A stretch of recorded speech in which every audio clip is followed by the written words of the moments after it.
जय हिंद दोस्तों, स्वागत है आपका चैनल पे। मैं हूं बाबा रामदास और आप देख रहे हैं बाबा की खरी खोटी। मेरे साथ रिकॉर्ड है नहीं हो कुमार रहा भाई है। रिकॉर्ड नहीं हो रहा है। हो आप रहा है, आप रिकॉर्डिंग स्टार्ट चिंता करें। मत करिए। अरे सर, बाबा के पुण्य प्रताप से बिना रिकॉर्डिंग के भी रिकॉर्ड हो जाता है। हो रहा है बढ़िया टनाटन। 21 सेकंड की रिकॉर्डिंग हो चुकी है। तो मित्रों, मेरे साथ है कुमार भाई श्रीकांत, जो कि संपादक है सत्यपरक भारत नामक एक यूट्यूब चैनल के। इनका जरा चैनल आप लोग सब्सक्राइब कर लीजिए। कुमार भाई, तो हरियाणा का चुनाव तो मैंने सुना पंचकोणीय हो गया। आम आदमी पार्टी ने, अच्छा, कांग्रेस ने आम आदमी पार्टी को लात मारी है, या सुनने में तो आ रहा है कि आम आदमी पार्टी ने कांग्रेस को लतिया दिया है। सच्चाई क्या है? देखिए, आपको राम राम और आपके दर्शकों को भी नमस्कार। जी, देखिए, राम राम। हरियाणा और पंजाब की स्पेशलिस्ट तो आप ही हैं, इसमें कोई दो राय नहीं है। और मैं हरियाणा पंजाब आपसे बेहतर नहीं समझ सकता, और आपकी वीडियोस और आपकी बातों से हम लोग हरियाणा और पंजाब के चुनाव को बहुत बेहतर तरीके से समझते हैं। अब दूसरी तरीके से आप देखिए, क्योंकि घुंगरू सेठ जेल में है। जब घुंगरू सेठ जेल में है, मनीष बाहर है, और मनीष बेहतर डिसीजन लेने के लिए जाने नहीं जाते हैं। आपको पता है, बहुत सारे डिसीजन मनीष बेहतर नहीं ले पाते हैं। दूसरा, अगर घुंगरू सेठ बाहर होते तो ये गठबंधन हो गया होता और ये गठबंधन बेहतर तरीके से बन जाता। लेकिन क्योंकि घुंगरू सेठ अंदर है, इसीलिए हरियाणा के जो प्रमुख हैं और जो सांसद थे, मेंबर ऑफ पार्लियामेंट, अजगर वाले गुप्ता जी, उनका फोटो देखिए अजगर के साथ, बड़ा बहुत वो वायरल हुआ था, अजगर वाले गुप्ता जी। और अजगर वाले गुप्ता जी अरुण जेटली के भी बहुत करीब थे, और अजगर वाले गुप्ता जी ने ही ये गठबंधन नहीं होने दिया। उन्होंने सेंट्रल इकाई को, मनीष को और केजरीवाल को बताया कि अगर हम इस बार गठबंधन कर लेते हैं तो अगली विधानसभा चुनाव और अगले लोकसभा चुनाव में हमें कांग्रेस हमारा वोट बैंक, और अब तक जो हम एंटी इनकम्बेंसी का फायदा, या फिर कहा जाए जमीन में जिस तरीके से आम आदमी पार्टी के चेले चाटो चोर चकोरों ने जो चीजें बनाई हैं, वो कहीं ना कहीं खत्म हो जाएगा। इसीलिए होते होते होते ये गठबंधन नहीं हुआ, और इस गठबंधन ना होने का सबसे बड़ा कारण जो है, वही अजगर वाले गुप्ता जी हैं, आम आदमी पार्टी के हरियाणा प्रदेश अध्यक्ष। अब इसमें एक और महत्वपूर्ण है, देखिए, हुड्डा साहब के पुत्र ने भी इस गठबंधन को लेकर बिल्कुल एक तरीके से सही सोच उनकी नहीं थी। अब ये गठबंधन चाहता कौन था, आपको पता है? गठबंधन चाहते थे सुरजेवाला। गठबंधन सुरजेवाला इसलिए चाहते थे कि दिल्ली से चीजें जो निकल कर आती हैं वो ये है, दिल्ली के कुछ प्रदेश के प्रवक्ता और राष्ट्रीय प्रवक्ता ये बता रहे थे कि सुरजेवाला गठबंधन इसलिए चाहते थे क्योंकि हुड्डा साहब और बाकी लोग कमजोर पड़े। गठबंधन में क्या होगा कि एक की से नहीं रहेगी, सबकी से रहेगी, एक तरीके से देखा जाए। आम आदमी पार्टी के अगर दो चार विधायक भी जीत जाते तो उनकी से होगी। इसीलिए हुड्डा साहब की सेना बन पाए, इसीलिए गठबंधन सुरजेवाला चाह रहे थे। लेकिन हुड्डा साहब भी चाहते थे कि गठबंधन ना बने, हुड्डा साहब के बेटे चाहते थे गठबंधन ना बने, और इसी कारण आम आदमी पार्टी के जो प्रदेश अध्यक्ष है उन्होंने भी गठबंधन को लेकर सीधे तौर पर मना कर दिया। पहले 20 और 6 26 27 के आसपास सीटों पर अनाउंस हो गया है। बहुत कठुआ ही बनेगी पार्टी, इसमें कोई दो राय नहीं, और हो सकता है कि एक दो सीटें जीत ले कुरुक्षेत्र के आसपास। लेकिन बड़ा सवाल इसमें यह है कि इसका घाटा कितना बड़ा होगा और इसका फायदा कहीं ना कहीं बीजेपी को होगा। और जो आप कह रहे थे पंचकोणीय चुनाव ये बन चुका है हरियाणा का, और ये पंचकोणीय चुनाव बन गया है, तो अब मैं आपसे एक सवाल पूछता हूँ, आप इसे पंचकरणीय क्यों कह रहे हैं? और आपके, क्योंकि आप भी पहलवान हैं, आप उसी प्रोफाइल से आए हैं, आपने अपना अपना समय, अपना जीवन देश के खेल के लिए दिया है, सम्मान के लिए दिया है। आपने इस देश में खेल के प्रोत्साहन के लिए बहुत काम किया है। जब कोई खिलाड़ी पॉलिटिक्स में आता है, और पॉलिटिक्स में इसलिए आता है क्योंकि वो खिलाड़ी खेल में खुश हो गया, तो क्या उसको फायदा मिल रहा है? आप, मैं आपकी शिष्या ही कहूंगा क्योंकि आप तो सीनियर हैं। आपकी जो शिष्या है, या फिर कहा जाए कुश्ती में जो जूनियर है, मैं विघ्नेश की बात कर रहा हूं, उसको लेकर एक सर्वे आया। सर्वे और जमीनी सर्वे, क्योंकि आपके पास होगा, क्योंकि आप हरियाणा में बाकी लोगों से बातचीत करते रहते हैं, चीजें समझते रहते हैं। आपको क्या लगता है इसका फायदा कितना होगा कांग्रेस को, और कांग्रेस को क्या वाकई फायदा होगा या इसका नुकसान पड़ेगा? क्या ये रिवर्स स्विंग हो गई?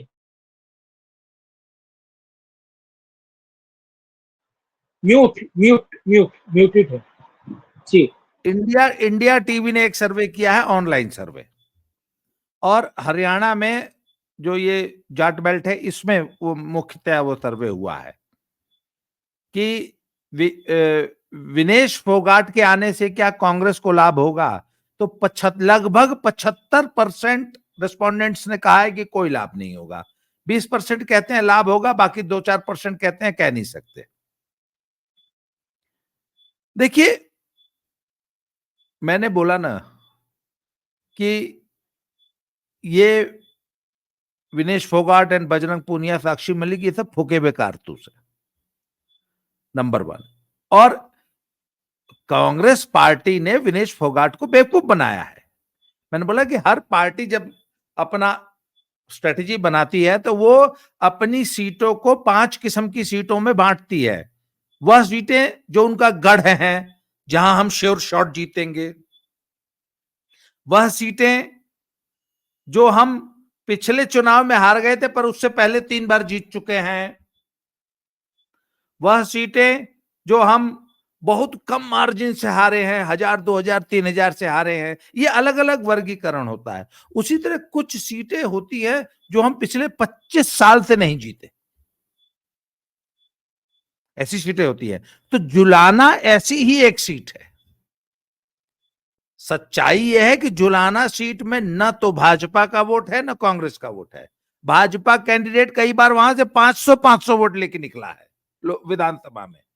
एक बार ऐसा भी हुआ, 1000 vote Bhajpa, Congress 5000 vote, 10,000 vote, 12,000 vote. 20 साल पहले कभी जीती थी, वो भी इनेलो का रिबेल कैंडिडेट लड़ गया था तब जीती थी। वो गढ़ है इनेलो का, जुलाना सीट। वहां से वो निश्चित हारेगी कांग्रेस वहां से। अब वही बात होती है ना कि आपकी पत्नी ने खीर बनाई, उसको कुत्ता जुठार गया, तो आपका एक ऐसा दोस्त घर पे आया जिससे आपकी पत्नी बहुत चिढ़ती है, आगल सरवा अब हमारा 2 घंटा ले जाएगी। पहले ही हमारा पति जो है सुबह से गया, शाम तक गधे की तरह खट के आया, तब तो परिवार के साथ बैठने का समय हुआ तो ये साला ठलुआ आ गया, तो कुत्ते की झूठी खीर उसी को खिलाती है। तो जुलाना सीट कुत्ते की जूठी की हुई खीर है, समझ लीजिए। वो विनेश फोगाट को कांग्रेस खिला रही है। तो ये तो है किसी विनेश फोगाट। कैप्टन बैरागी, कोई कैप्टन बैरागी है बीजेपी का, उसको टिकट मिला है, हाँ कैप्टन वही तो, बैरागी करके कोई। वहां से इनेलो जीतती है, इनेलो का गढ़ है वो सीट। अच्छा, अब आ जाते हैं जरा आम आदमी पार्टी पे। आपने कहा कि सुशील गुप्ता ने जो है पैक्ट नहीं होने दिया। मैं नहीं नहीं, गलत बात। नहीं नहीं, गलत हाँ, बात। अजगर वाले गुप्ता जी बोलिए, नाम मत लीजिए। उनका अच्छा नाम अजगर वाले गुप्ता जी है। दिल्ली अच्छा, में हर पत्रकार उनको अजगर वाले गुप्ता जी कहता है। अजगर वाले गुप्ता जी ने कांग्रेस का और आम आदमी पार्टी का प्रीपोल अलायंस नहीं होने दिया। कम से कम 20 से 30 सीटों पर आम आदमी पार्टी की नजर है कि उन सीटों के जो रिबल कैंडिडेट्स हैं उनको आम आदमी पार्टी टिकट देगी, कम से कम 30 सीटों पर। ये मैं आज आपको बता रहा हूं। अभी पीछे भी मैं एक वीडियो बनाई है मैंने अवनीश भाई के साथ। महम की एक सीट है, महम, आनंद सिंह डांगी वाली, वहां से साक्षी मलिक को भी टिकट देने की बात चली थी। खैर, तो महम की सीट से एक मिस्टर कोई शमशेर खड़कड़ा खड़कड़ा करके हैं, वो 2 साल से बहुत मेहनत कर रहे थे। भाजपा की टिकट उनको पक्की थी, कंफर्म थी, 2 साल पहले से कंफर्म थी, और वो 2 साल से वो और उनकी पत्नी मेहनत कर रहे थे। एन मौके पे भाजपा ने टिकट काट दी। अब खड़खड़ा जी जो है वो बागी हो गए हैं। खड़खड़ा जी ने अपने गांव में जो है पंचायत किया कि भैया देखो हमारे साथ भाजपा ने धोखा कर दिया, अगर गांव में अपना गोत्र, जिस गोत्र के वो हैं, उस गोत्र वाले अगर कहेंगे तो हम तो बागी होकर चुनाव लड़ जाएंगे। तो गांव बोला हाँ ठीक है 10,000 वोट है, 10,000 वोट है। एक और गांव है वहां पर भी 10-15 हजार वोट है। कहने का मतलब खड़खड़ा साहब के 25,000 वोट है। अब उनको निर्दल चुनाव लड़ना है। आम आदमी पार्टी कहे कि भैया निर्दल क्यों लड़ते हो, हमारे हमारे यहां से लड़ो, हमारी पार्टी से लड़ो। तो ऐसे 25-30 ठो बागी। और हरियाणा जो है वो बागियों का प्रदेश है राजनीति के मामले में। आप ही के चैनल पे मैंने बताया था, कब कब बताया, तो सुन लीजिए। पिछले 10 विधानसभा चुनाव का डाटा उठाइए, कम से कम 8, 7, 8 या 10 निर्दलीय जीत जाते हैं हर चुनाव में। 8-10 ऐसे होते हैं जो सेकंड रहते हैं, और 8-10 ऐसे होते हैं जो थर्ड रहते हैं। तो जो जीत जाता है निर्दलीय, इसका मतलब 50, 55, 45, 50,000 वोट ले गया ना, 40,000 तो मिनिमम। तो 10 निर्दलीय ऐसे हैं जो 40,000 वोट ले लेते हैं हरियाणा में। जो निर्दलीय हारते हैं, सेकंड आते हैं, वो भी 25-30,000 वोट पा जाता होगा। और जो निर्दलीय थर्ड आया है वो भी 10-15,000, 20,000 वोट पा जाता है। कहने का मतलब हरियाणा की 90 सीट की राजनीति में 30 निर्दलीय ऐसे होते हैं जो 15,000 से ऊपर वोट लेते हैं। इसका मतलब 1/3 सीटें निर्दलीय प्रभावित करते हैं, 1/3। सर उन 30 निर्दलियों पर आम आदमी पार्टी की नजर है। अच्छा एक चीज और बताऊं आपको, पिछली बार जजपा के जो 10 विधायक थे उसमें से 7 यही बागी निर्दलीय थे। उसी में थे एक वो देवेंद्र बबली जो इस बार भाजपा से लड़ रहा है, वो भाजपा के बागी ही थे। भाजपा ने टिकट नहीं दिया तो जजपा से लड़ गए और अपने बल पे जीते थे, जजपा के वोट से नहीं जीते थे। पर निर्दलीय न लड़के जजपा से लड़ गए। Same thing is going to be repeated in Aam Aadmi party. तो आम आदमी पार्टी, तो वो जो अजगर वाले सर जी हैं, गुप्ता जी, उन्होंने यही कहा कि अरे यार हम निर्दलियों को लड़ाएंगे ना, दूसरी पार्टी। अच्छा, हर पार्टी में 25-30 ठो टिकटार्थी होते हैं, बड़ी पार्टी में टिकट तो एक को ही मिलता है ना। तो जो सबसे मजबूत कैंडिडेट होता है उसको ये पार्टियां डोरे डालने लगती हैं कि अरे तुम हमारे पास आ जाओ। सर आम आदमी पार्टी इस सेंटिमेंट को भुनाएगी इस चुनाव में। अच्छा, जीतना उनको एक भी सीट नहीं है। आप जो कह रहे हैं ना 1-2 सीट जीत सकती हैं, अगर कोई तगड़ा निर्दलीय आ गया तब तो निकाल सकती है अपने बल। वो उस कैंडिडेट का वोट होता है, आम आदमी पार्टी का वोट नहीं है वो। तो आम आदमी पार्टी वो कैंडिडेट तोड़ लेती है, तोड़ लेगी। यही काम जजपा भी करेगी। तो ये सर, ये हरियाणा की पोल की बड़ी विचित्र डायनेमिक्स है जो अन्य स्टेट्स में आपको देखने को नहीं मिलती है। ये हरियाणा पॉलिटिक्स है जी। अच्छा, तो एक और है, आज आपके 56 इंची सीने ने 2 मुस्लिम कैंडिडेट्स को भी टिकट दिया है। कहां से? 56 इंची सीने ने, यानी कि बीजेपी ने 2 मुस्लिम उम्मीदवार उतारे हैं। और मुझे लगता है ये किसी प्रदेश में ऐसा नहीं है कि मुस्लिम उम्मीदवारों को बीजेपी टिकट दे रही है, पर हरियाणा में दे रही है। तो क्या बदलते हुए समीकरण है, या फिर सर्वधर्म बड़ा पाव वाली स्थिति आ गई है बीजेपी में? एक एक होता है सर्वधर्म संभाव, जिसे मैं कहता हूं सर्वधर्म बड़ा पाव। तो क्या सर्वधर्म बड़ा पाव वाली स्थिति बीजेपी में आ गई है? और दूसरा बहुत महत्वपूर्ण है कि आपने एक बात, मुझे लगता है पिछले डिबेट में आप कह रहे थे कि अगर कांग्रेस जीती बाय हुक बाय क्रुक, कैसे भी जीती, तो ये जो महिला है, उसका नाम भूल रहा हूं मैं, वो बनेगी मुख्यमंत्री। नाम भूल रहा हूं उसका, अभी अभी दिमाग में आ जाएगा।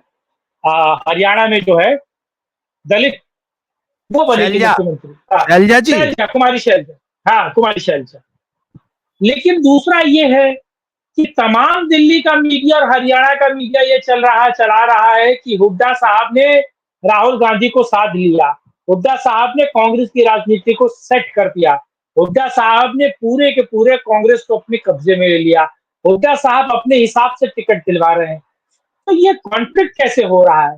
हुड्डा साहब टिकट दिलवा रहे हैं, हुड्डा साहब राजनीति कर रहे हैं, और अगर कांग्रेस बहुमत में आती है, ये जोड़ तोड़ की राजनीति बनाती है, तो शैलजा बनेगी। दिल्ली का मीडिया तो कुछ अलग चला रहा है। तो अंदर खाने क्या लग रहा है आपको? राहुल गांधी की अगर चलती चलती तो शैलजा को बनाते। यदि 25-30 सीट हुड्डा गुट से बाहर जितवा पाते तो हुड्डा राहुल गांधी पे तगड़े पड़ गए और हुड्डा ने राहुल गांधी और सुरजेवाला को और शैलजा को पटक के उनकी गर्दन पे अखाड़े में रख दिया है घुटना। हुड्डा तगड़े पड़ गए हैं और टिकट वितरण हुड्डा ने अपने हिसाब से किया है। हुड्डा ने राहुल गांधी का गट्टा, पीठ पे गट्टा चढ़ाया जाता, गट्टा चढ़ाना जानते हैं कैसे? हाँ, ऐसे जो तगड़ा होता है वो सामने वाले का गट्टा पकड़ लेता है और उमेठ दे के पीठ पे जैसे चढ़ा देता है। तो जो कमजोर आदमी होता है बेचारा, वो तो कमजोर होता है, उसका गट्टा ऐसे पीठ पे ऐसे चढ़ जाता है, आय आय आय आय आय करने लगता है। तो सर राहुल गांधी का गट्टा हुड्डा साहब ने चढ़ा दिया है और 90 में से कम 75 सीट खुद बांटेंगे। देख लीजिएगा, 75 टिकट खुद बांटेंगे। न सुरजेवाला की चली है, न शैलजा की चली है, न राहुल गांधी की चली है, न वो वीरेंद्र सिंह की चली है। इन सबको एक एक दो दो तीन तीन हाँ। टिकट देकर निपटा दिया है। तो हुड्डा तगड़े पड़ गए हैं। तो जब हुड्डा अगर तगड़े पड़ गए हैं हम्म। तो फिर हुड्डा किसी को घुसने नहीं देंगे हरियाणा में। हाई कमांड नाम मात्र की रहेगी। हम्म। पार्टी हरियाणा जो कांग्रेस है वो हरियाणा कांग्रेस सोनिया और राहुल कांग्रेस नहीं है, वह हुड्डा हम्म। कांग्रेस है। हम्म। इसलिए शैलजा फैलजा का पत्ता कट चुका है, ये मान लीजिए आप। तो हालांकि वैसे भी, हालांकि हाँ। हालांकि अभी जब तक फाइनल, जिस दिन वो नामांकन पत्र भरने की अंतिम तिथि निकल नहीं जाती और उसके बाद पर्चा वापसी तक सस्पेंस हम्म। बना रहेगा। जिस दिन पर्चा वापसी हो जाएगी उस दिन एक्चुअल पोजीशन क्लियर होगी कि किसको कितने टिकट मिले हैं। वैसे हुड्डा का पलड़ा भारी रहेगा और अभी तक हुड्डा ही आगे दिख रहे हैं मुख्यमंत्री की रेस में। जी जब तक जाट की तेरहवीं तेरहवीं ना हो जाए, जब तक वो मरता नहीं है। हाँ जी अच्छा, लेकिन एक बात है, हुड्डा एक गजब सेटर है। यहाँ सोनिया को सेट कर रखा है, नरेंद्र मोदी के साथ उनके बहुत बेहतर संबंध है, जब नरेंद्र मोदी सीएम थे तब से। और बीजेपी में उनके पक्के यार हैं, पक्के यार की बात कर रहा हूं मैं। शिवराज सिंह चौहान, शिवराज सिंह चौहान और हुड्डा साहब पक्के यार हैं। ये बहुत बेहतर दोस्ती रही है दोनों के बीच। अब ये कहने में ये भी आ रहा है कि हुड्डा शिवराज सिंह चौहान के साथ 2 मीटिंग्स हुई है, उनकी बातचीत हुई है। हुड्डा साहब चाहते हैं कि बीजेपी में कुछ उनको लेवरेज मिले, कुछ चीजें निकल कर बैठे। तो क्या ये अंदर खाने हैं? और दूसरा क्या है कि अगर हुड्डा, अच्छा इस सब चीज को हटा भी दिया जाए, तो मैं एक आपसे बड़ा बेसिक सवाल पूछ रहा हूँ। चुनाव से पहले 500 करोड़ के आसपास की संपत्ति ईडी उनकी कुर्क करती है, चुनाव से पहले। इससे पहले ईडी क्या कर रही थी महाराज? सीबीआई क्या कर रही थी? जांच एजेंसियां क्या कर रही थी? कोई कुछ नहीं करता। यानी कि हुड्डा ने सोनिया को भी साधा है, मोदी को भी साधा है, बीजेपी को भी साधा है, सबको साध के चलते हैं। जी। देखिए, राजनीति में there are no permanent enemies and no permanent friends.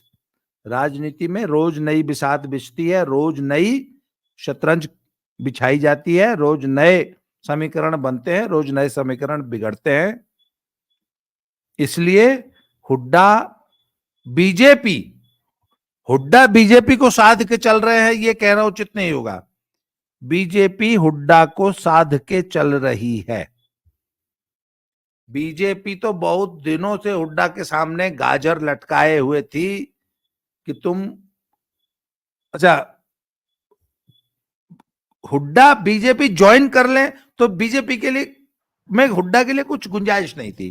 तो बीजेपी हमेशा कहती थी कि तुम अलग पार्टी बनाओ, तुम अलग पार्टी बनाओ और हमारे साथ प्रीपोल अलायंस करो।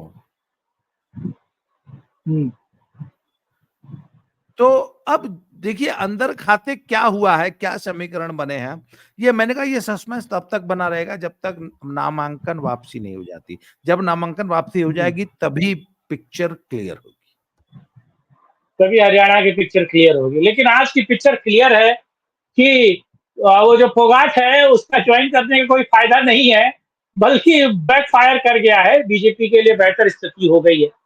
आपने समय दिया, इस मुद्दे पर आपने बात की, इसके लिए बहुत बहुत धन्यवाद आपका। कल फिर मिलेंगे, करेंगे राष्ट्रहित में एक और चर्चा। जय हिंद, जय भारत, वंदे मातरम। जय श्री राम, जय जय श्री राम।